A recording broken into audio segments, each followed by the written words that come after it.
Today I'm giving a quick, honest review of the Huawei Nova Y74 in 2020 and trying to answer the big question, is it actually worth your money? So in hand, this phone feels surprisingly solid for its price. The design is clean, lightweight, and definitely gives off a more premium vibe than you'd expect in this range.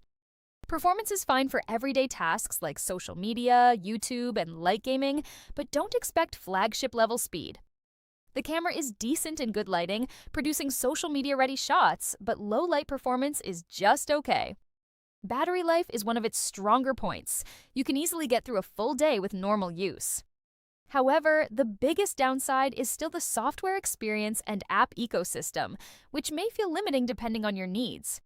So overall, if you're on a budget and want a reliable daily driver, it's worth considering. But if you want long-term performance and flexibility, you might want to look elsewhere, and don't forget to subscribe, please.